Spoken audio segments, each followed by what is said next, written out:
में मंडी बननी थी, अंबेडकर नगर में मंडी बननी थी। बताओ एक्सप्रेस के किनारे क्या मंडी बनाई है आपने? अभी तो जगह नहीं ली आपने। इसलिए वो बातें मैं कह चुका हूं। और दिल्ली से तो 1 लाख करोड़ का इंफ्रास्ट्रक्चर मिल रहा था मंडियों के लिए। वो पैसा कहां है मंडियों के लिए? अगर हमारी मंडियां नहीं होंगी तो हम अपने किसानों को कहां देंगे एमएसपी? हमारा किसान कहां लेकर के जाएगा? इसलिए अध्यक्ष महोदय, मैं आपसे कहना चाहता हूं कि अगर आप एमएसपी देने की बात कर रहे हैं तो आप स्पेसिफिक बताइए कि मंडियों को बेहतर करने के लिए हम ये इंफ्रास्ट्रक्चर बना रहे हैं। और न केवल हम सरकारी मंडी बना रहे थे, एक हमने बाबा रामदेव जी को भी जमीन दी थी। अब बाबा रामदेव जी पता नहीं योग के बाद मंडी बनाना चाहते थे, उन्होंने भी अभी काम नहीं किया शुरू। मुझे उम्मीद है कि वो भी अपनी एक नई मंडी बना देंगे जिससे कम से कम किसानों को सुविधा मिल सके और जो दावा सरकार कर रही है एमएसपी मिलेगी वो वहां पर मिल जाए। इसलिए जब तक इंफ्रास्ट्रक्चर पे काम बेहतर नहीं होगा और जो वो आप बजट हमें दिखा रहे हो, इतने बड़े बड़े आंकड़े, आप बजट तो दिखा रहे हो लेकिन खर्च कितना करते हो? आपको खर्च बताना चाहिए। खर्च में हर विभाग में आप नीचे जा रहे हैं, आप खर्चा नहीं कर पा रहे हैं जितना आपको खर्च करना चाहिए। इसलिए बजट तो है लेकिन ये बंटवारे वाला बजट है। जो बात मैं भूल गया था समाजवादी सिद्धांत की, जो कभी कभी थोड़ा बहुत पढ़ लेते हैं समाजवाद के बारे में, ट्वीट कर देते हैं, कभी कभी प्रेस में कह देते हैं, मैं उनसे कहूंगा, डॉक्टर राम मनोहर लोहिया ने एक किताब लिखी थी हिंदू बनाम हिंदू में केवल 2 पैराग्राफ पढ़ना चाहता हूं और मैं चाहूंगा अध्यक्ष महोदय, मैं आपके माध्यम से सभी माननीय सदस्यों को ये किताब भिजवाऊंगा। और वो किताब में मैं पढ़ता हूं कि भारतीय इतिहास को सबसे बड़ी लड़ाई हिंदू धर्म में उदारवाद और कट्टरवाद की लड़ाई पिछले 5000 सालों से भी अधिक समय से चल रही है और उसका अंत अभी भी दिखाई नहीं पड़ता। इस बात की कोई कोशिश भी नहीं की गई जो होनी चाहिए थी कि इस लड़ाई की नजर में रख करके हिंदुस्तान का इतिहास देखा जाए, उसे बुना जाए। लेकिन देश में जो कुछ होता है उसका बहुत बड़ा हिस्सा इसी के कारण होता है। सभी धर्मों में किसी न किसी समय उदारवादियों और कट्टरवादियों को में लड़ाई हुई है, लेकिन हिंदू धर्म के अलावा वे बट गए। अक्सर उनमें रक्तपात हुआ और थोड़े या बहुत दिनों की लड़ाई के बाद वो झगड़े पर काबू पाने में कामयाब हो गए। हिंदू धर्म में लगातार उदारवादियों और कट्टरवादियों का झगड़ा चला आ रहा है, जिसमें कभी एक की जीत होती है, कभी दूसरे की। खुला रक्तपात तो कभी नहीं हुआ, लेकिन झगड़ा आज तक हल नहीं हुआ और झगड़े के सवालों पर एक धुंध छा गई है। तो मैं चाहूंगा ये किताब पढ़ेंगे तो शायद जो कभी कभी सवाल मुझसे करते हैं समाजवादी होने का और समाजवाद को लेकर के चर्चा करते हैं, उस पर भी कभी कभी सवाल खड़े करते हैं। और जो पिछड़ों की बात करते हैं, जितने हमारे यहाँ लोग हैं समाजवादी लोग हैं, जो कभी पुराने समाजवादियों ने नारा दिया वो आज भी नारा लगा सकते हैं। लेकिन हमारे जो दूसरी तरफ बैठे हुए हैं सत्ता पक्ष में, पिछड़े हों, बहुजन के लोग हों, लेकिन वो नारा नहीं लगा सकते क्योंकि वो पिछड़ों की मदद नहीं करना चाहते। पिछड़ों से केवल वोट लेना चाहते हैं, बहुजन समाज से केवल वोट लेना चाहते हैं। और अगर ये बात सच नहीं है तो मैं अपने पिछले भाइयों से कहूंगा जो वहां बैठे हैं, हमारे अभी माननीय सदस्य उठा रहे थे कि जाति जनगणना हो, क्यों तैयार नहीं आप जाति जनगणना के लिए? आज टेक्नोलॉजी है, आप बड़े बड़े डेटा सेंटर में इन्वेस्टमेंट करवा रहे हैं। आप पे किसानों के 2 करोड़ और 47 लाख लोगों का डेटा है। आप पे शौचालय का 1 करोड़ इतना डेटा है आपके पास और डेटा है। क्यों आपके पास जातियों का डेटा नहीं है? आप जातियों की लड़ाई कराते हैं, जातियों के बीच में नफरत फैलवाते हैं। इसलिए मैं कहता हूं कि हम तो नारा लगा सकते हैं इस बात का कि सोशलिस्टों ने बांधी गांठ, पिछड़े पावे 100 में 60। बताओ हमें सत्ता पक्ष के लोगों में से कितने लोग ये नारा लगा सकते हैं? और फिर समाजवादियों ने कभी नारा दिया होगा, हमने तो उन्हीं से सीखा, किताबों से सीखा, शिविरों में सीखा, जनेश्वर मिश्र से सीखा। और जनेश्वर मिश्र इसलिए सीखा कि हमारे पार्टी के बड़े नेता थे और बड़े नेता थे, इसीलिए मैंने अगर नेताजी ने लोहिया पार्क बनाया था तो मैंने भी जनरेशन पार्क बनाया और बड़ा पार्क बनाया। और इसीलिए हम कहते हैं कि जो एक नारा कभी दिया गया था कि जिसकी जितनी संख्या भारी उसकी उतनी हिस्सेदारी, क्या आप में से कोई ये नारा लगा पाएगा? और फिर लोहिया जी की आखिर, हाँ की लोहिया जी की बहुत सारे मैं नारे पढ़ सकता हूं, लेकिन जब तक भूखा इंसान रहेगा धरती पर तूफान रहेगा। तो हमारी लड़ाई जारी रहेगी, लड़ाई लड़ते रहेंगे, क्योंकि हम जाति जनगणना कराना चाहते हैं। जब आप डेटा सेंटर बना रहे हैं, डेटा सेंटर पे बड़ी बड़ी कंपनियों का आप इन्वेस्टमेंट मांग रहे हैं, तो आपके अपने लोगों का डेटा सेंटर क्यों ना हो, डेटा क्यों ना हो? हमेशा हमेशा के लिए कंफ्यूजन खत्म कर दो, हमेशा हमेशा के लिए लड़ाई खत्म कर दो। क्या आप गिन लीजिए, आबादी के हिसाब से उनको हक और सम्मान दे दीजिए। न जाने कितनी नौकरियां बंद हुई चली गई, सब नौकरियों की कभी मैं वो पढ़ चुका हूं, इसलिए दोबारा उन बातों को मैं नहीं दोहराना चाहता हूं। लेकिन अमृत महोत्सव मनाने वाले जहर फैलाने का काम करते हैं, वो ना किया जाए। अमृत महोत्सव मनाएं लेकिन भाईचारा भी बढ़ाएं। मैं इन्हीं शब्दों के साथ, क्योंकि बहुत लंबा भाषण हो गया मेरा, और क्योंकि मुझे उम्मीद है कि सरकार अपने बजट को लेकर के आई है, बजट खर्च करने की बात कहे और वहीं खर्च करने के साथ साथ ये जो कह देंगे सब उनको मालूम है क्या, उसको जमीन पर कैसे उतारेंगे, शांत रहिए, जमीन पर कैसे उतारेंगे। जमीन के साथ साथ मैं ये कहना चाहूंगा कि स्वर्गीय अटल बिहारी वाजपेयी जी के नेतृत्व में वाली एनडीए सरकार द्वारा वर्ष 2003 में कर्मचारियों की पुरानी पेंशन योजना को खत्म कर दिया गया था। हमारी सभी सदस्यों की मांग है कि जिस तरीके से वर्तमान में राजस्थान के बाद छत्तीसगढ़ ने भी राज्य कर्मचारियों के हित में पुरानी पेंशन योजना बहाल कर दी है, उत्तर प्रदेश में पुरानी पेंशन बहाल करने की योजना कब तक ले आए? केंद्र सरकार जनवरी 2022 का डीए घोषित कर चुकी है, परंतु राज्य कर्मचारियों का जनवरी 2022 का डीए घोषित नहीं किया गया है। डीए घोषित कर भुगतान आदेश जारी कराने का काम सरकार करेगी। कोविड-19 में राज्य कर्मचारियों का नगर प्रतिकार भत्तों का भुगतान रोक दिया गया था। कर्मचारियों के नगर प्रतिकार भत्ते को बहाल किया जाए, यह हमारी सभी विपक्षी दलों की मांग है। राज्य संपत्ति विभाग उत्तर प्रदेश के नियंत्रणाधीन सरकारी आवासों में दिव्यांग कार्मिकों को उनकी सुविधा अनुसार भूतल पर आवास दिए जाने की सुविधा भी दी जाए। ये तमाम सुझाव हैं। और तृतीय श्रेणी में आउटसोर्सिंग पर रखे गए कर्मचारियों का न्यूनतम वेतन कम से कम 25,000 किया जाए। और मैं तो ये कहूंगा कि हमने अपने मैनिफेस्टो में लिखा था कि अगर सरकार पक्की है तो नौकरी पक्की क्यों नहीं है। हमने तो अपने मैनिफेस्टो में कहा था कि धीरे धीरे आउटसोर्सिंग खत्म कर देंगे, क्योंकि आउटसोर्सिंग का मतलब है कि आप संविधान से दिया हुआ हमारा हक और सम्मान छीन रहे हैं, आरक्षण को छीन रहे हैं। ये आखिरकार रिसोर्सेज तो हमारे हैं, इन रिसोर्सेज का भी बंटवारा उसी हिसाब से हो जो आबादी के हिसाब से हो। जो रिसोर्सेज है वो हमारे सबके हैं, अकेले किसी के रिसोर्सेज नहीं है। इसलिए रिसोर्सेज का बंटवारे के लिए आउटसोर्सिंग वाली व्यवस्था बंद होनी चाहिए। उत्तर प्रदेश में वर्ष 2008 में 68,500 शिक्षक भर्ती के शिक्षकों के प्रमाण पत्रों का सत्यापन हो जाने के वेतन भुगतान रोका गया है। सत्यापन कार्य अब पूर्ण हो चुका है, परंतु अवशेष वेतन के एरियर का भुगतान नहीं किया गया। इसका भुगतान शीघ्र कराया जाए। और साथ ही साथ जो आपने अपने संकल्प पत्र में कहा है कि नौजवानों को हम बड़े पैमाने पर नौकरी दे देंगे, सरकारी नौकरियों के पद सभी भरे जाएंगे। एक तो जो सरकारी नौकरी रुकी पड़ी है वो कब पूरी होंगी उनके, और साथ ही साथ जो पेपर आउट, पेपर लीक या उसमें फंस गई हैं बड़े पैमाने पे नौकरियां, कुल आरक्षण को लेकर के नौकरियां फंस गई हैं। एसआई की भर्ती में इतने बड़े घोटाला कि जहां पर 100 से ज्यादा लोग पकड़े गए हों, वो नौकरी रद्द क्यों नहीं हो रही? वो तो सामने है सब चीजें।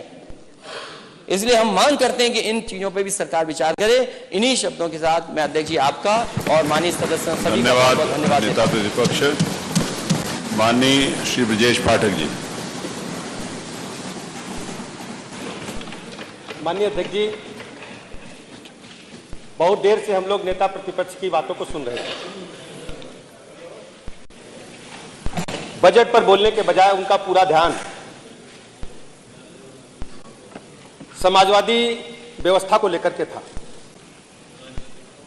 सामान्यतः हम सब जानते हैं कि बजट पर जब चर्चा होती है तो देश के डेवलपमेंट के बारे में, प्रदेश के डेवलपमेंट के बारे में,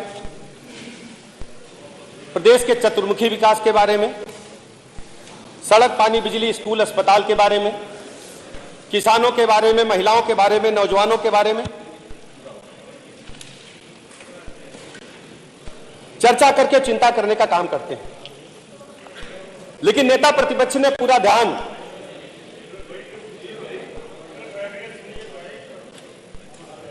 समाजवादी पार्टी को ही विस्तृत रूप से हमें बताने के लिए किया। साथियों, हम सब जानते हैं, चूंकि अभी जून आने वाला और मई की छुट्टी चली रही बच्चों की, हमें बचपन के दिन याद आते हैं जब गांव में छुट्टियां होती थी तो मनोरंजन के साधन इस प्रकार के नहीं थे। गांव में बहुरूपी आते थे, तरह तरह का भेष धर करके आते थे। वही व्यक्ति पहले दिन लैला मजनू बनकर के आता था, वही व्यक्ति दूसरे दिन हीर रांझा बनकर के आता था, और वही व्यक्ति अगले दिन बड़ा डाकू बनकर के आता था, और पांचवें दिन वही व्यक्ति पुलिस की वर्दी में दरोगा बनकर के आता था। मित्र, समाजवादी साथी जो इस बात प्रकार का भाषण कर रहे हैं, ये पूरी तरह से नकली समाजवादी, नकली समाजवाद को फैलाने का काम कर रहे हैं।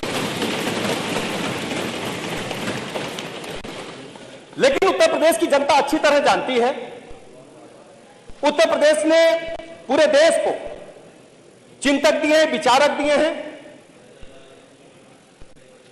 गोस्वामी तुलसीदास जैसे महान रचनाकार दिए हैं, पंडित सूर्यकांत त्रिपाठी निराला जैसे महान कवि दिए हैं। तो प्रदेश की अच्छी तरह जनता जानती है कि समाजवाद और समाजवादी का मतलब क्या होता है। असली अगर समाजवादी देखा जाए तो नरेंद्र देव जी थे, लोहिया जी थे, राजनारायण जी थे। वास्तव में स्वर्ग में बैठ करके तीनों सोच रहे होंगे कि हमारी मार्केटिंग करने वाले लोग किस ढंग से हमारे नाम को बेच करके अपनी दुकान चलाने का काम कर रहे हैं। वैसे जो किताबों में लिखा है, क्योंकि समाजवाद के दर्शन को किताब के माध्यम से समझाने आए थे वो, समाजवाद एक आर्थिक दर्शन है। समाजवादी व्यवस्था में धन संपत्ति का स्वामित्व और वितरण समाज के नियंत्रण के अधीन रहते हैं। जब जब समाजवादी सरकार आई, जो समाजवादी की परिभाषा है, समाजवाद की परिभाषा, उसके विपरीत काम किया है। इन लोगों ने समाज के हाथ में नियंत्रण नहीं दिया कभी भी व्यवस्था का। इन्होंने अपने परिवार को, अपने लोगों को, पूरे बजट को किस प्रकार उत्तर प्रदेश के बजट को बांटा जाए, उसमें ही चिंता करने का काम किया है। आदरणीय अध्यक्ष जी, ब्रिटिश राजनीतिक विज्ञानी सीईएम जोड़ कहते हैं, समाजवाद को एक ऐसी टोपी कहा है जो कोई भी अपने अनुसार उसको पहन लेता है। यह प्रसिद्ध राजनीतिक विज्ञानी सीएम जोड़ ने इंग्लैंड में कहा था। अध्यक्ष जी, देश की आजादी की लड़ाई में तो हमने जवानी को कुर्बान होते देखा है। हंसते हंसते लोगों ने फांसी के फंदे को चूमने का काम किया था। नेता प्रतिपक्ष चले गए, लेकिन नेता प्रतिपक्ष जब समाजवादी पार्टी पर कब्जा करने जा रहे थे तो इसी प्रदेश के लोगों ने जवानी कुर्बान गैंग को भी सुना था। पूरे प्रदेश में नारा लगता था, ये जवानी तेरे नाम, ये जवानी कुर्बान तेरे नाम। वो जवानी कुर्बान गैंग आज कहां है, दिखती नहीं मुझे। जब समाजवादी पार्टी की सत्ता आई तब इन लोगों ने पूरे बजट का वितरण जिस ढंग से किया, उस संबंध में हमें अंदर की जानकारी तो नहीं थी अध्यक्ष जी। लेकिन मैं आभार प्रकट करना चाहूंगा आदरणीय मुख्यमंत्री जी का। जब 2022 में दोबारा भारतीय जनता पार्टी की सरकार बनी आदरणीय मुख्यमंत्री योगी जी के नेतृत्व में, तो उन्होंने विक्रमादित्य मार्ग पर मुझे घर अलॉट कर दिया। जो घर आवंटित हुआ, सफाई के दौरान कुछ डायरियां मुझे मिली, तो हमने कहा देखें कबाड़ में कुछ डायरियां हैं, जरूर कुछ आवश्यक मिल सकता है। एक डायरी हमारे हाथ लगी अध्यक्ष जी, मैं बताना चाहता हूं। उस डायरी में पूरे उत्तर प्रदेश के बजट को किस प्रकार बांटा गया था, वो मैं पूरे प्रदेश को बताना चाहता हूं कि उस डायरी हमें सार्वजनिक स्तर पर मिली थी। उसमें साफ साफ लिखा था कि उत्तर प्रदेश के जो बजट है उसको किस प्रकार वितरण किया जाएगा। उसमें लिखा था जी बटोरेगा। कोई जी नाम का व्यक्ति है जो पैसे को बटोरेगा और एस को जमा करेगा।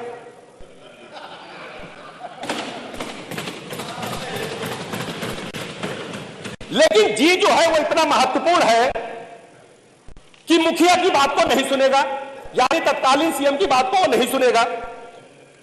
एस जो पैसा बटोरेगा वो ए के लिए जमा करेगा, लेकिन ए को नकद नहीं देगा, बाद में हस्तांतरित करेगा। आर जमा धनराशि का प्रबंध करेगा। जो आर नाम का व्यक्ति है वो जमा धनराशि का प्रबंधन करेगा और एम की भूमिका पूरी व्यवस्था को संयोजन करने की होगी।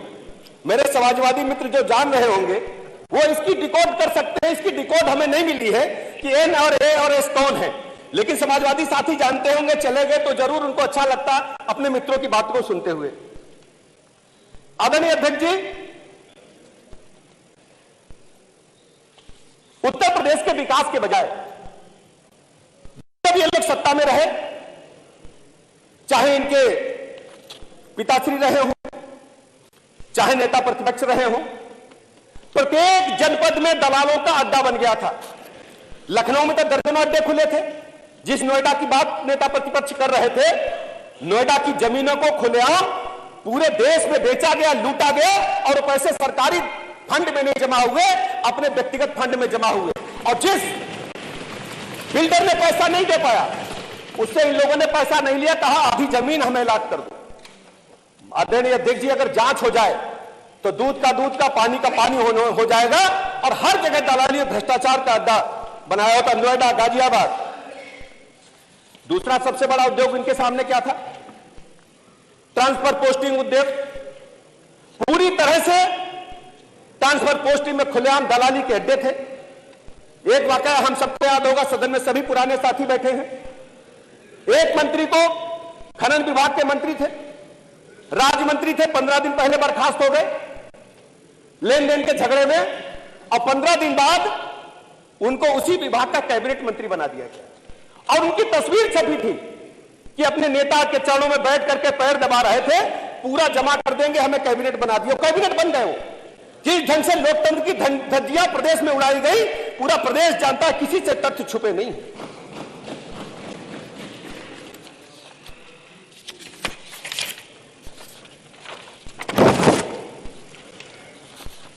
मान्यता प्रतिपक्ष चले गए, लेकिन फिर भी कहना चाहता हूं, मैं स्वास्थ्य महकमा देखता हूं, पूरे प्रदेश के लोगों को उच्च स्तरीय चिकित्सा व्यवस्था देना, अंतरराष्ट्रीय स्तर की चिकित्सा व्यवस्था करना हमारी सरकार की जिम्मेदारी है।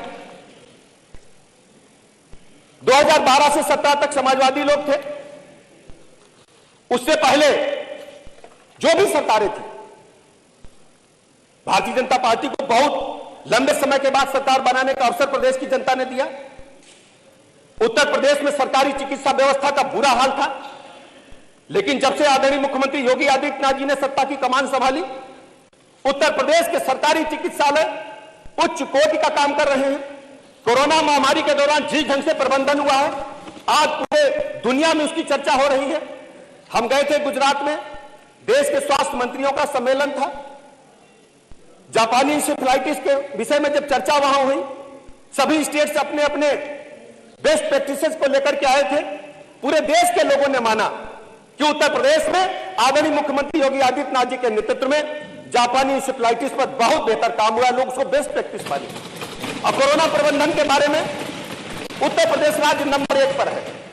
हमने 100% वैक्सीनेशन सबको किया है। बच्चे जो अनुमंड हैं वहां भी हम 100% की ओर बढ़ रहे हैं। बजट के मामले में जानते हैं, चिकित्सा व्यवस्था के लिए हमने भारी भरकम बजट आवंटित किया है। शिक्षा हमारे प्राथमिकता में शामिल है। शिक्षा में भी हमने पर्याप्त बजट आवंटित करने का काम किया है। सड़कों के निर्माण में पहले जब समाजवादी मित्रों की सरकार थी, उत्तर प्रदेश में घुसने का मतलब था कि गड्ढे आ गए, लाइट चली गई, इसका मतलब उत्तर प्रदेश आ गया। सड़कों के मामले में अंतर्राष्ट्रीय स्तर की सड़कें उत्तर प्रदेश में बन रही हैं। मैं दावे के साथ कह सकता हूं, जितने भी हमारे सदन के साथी उत्तर प्रदेश के किसी कोने में जाएंगे, आपको अंतर्राष्ट्रीय स्तर की सड़कें मिलेंगी। बिजली के मामले में पहले मात्र कुछ जिलों में बिजली आती थी, इटावा, मैनपुरी, रामपुर और शायद एक आध जिला और बदायूं, कन्नौज, लेकिन 75 से 75 जनपद में बराबर बिजली देने का काम हमारी सरकार ने, आदरणीय योगी जी ने किया, किसी ने भी नहीं कर पाया आज तक। बिजली के मामले में हम आत्मनिर्भर हो रहे हैं।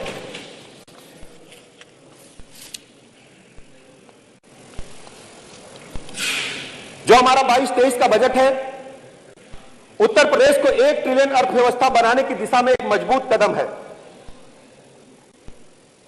सबसे प्रमुख बात यह रही माननीय अध्यक्ष जी, संकल्प पत्र में 110 जो हमारे संकल्प थे, उसमें 97 का समावेशी सरकारी घोषणाओं के रूप में इसी बजट में कर दिया गया है।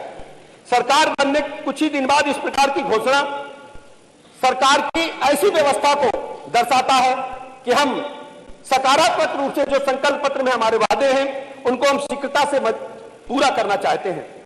महिला, गांव, किसान, युवा उत्थान के लिए लगातार हमारी सरकार काम कर रही है। उत्तर प्रदेश देश की सबसे बड़ी इकोनॉमी बनने के लिए बहुत तेजी के साथ आगे बढ़ रही है। 5 सालों में योगी की सरकार ने 2012 से 17 के बीच में 6ठे स्थान पर रही उत्तर प्रदेश की अर्थव्यवस्था को पिछले 5 सालों में दूसरे स्थान पर पहुंचाने का काम किया है। दृढ़ इच्छा शक्ति का ही परिणाम था कि 17 में लगभग 3 लाख करोड़ रुपए के बजट को 5 साल में आज हमने दोगुना किया। इसी दौरान स्टेट की जीडीपी 11.4 लाख करोड़ रुपए से बढ़कर 18 लाख करोड़ रुपए कर दी गई है।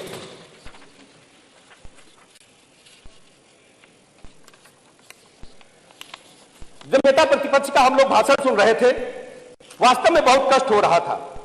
जिस ढंग से वो आम आदमी के बारे में बात कर रहे थे, उनकी पीड़ा आम आदमी के बारे में न हो करके मात्र कुछ लोगों की थी।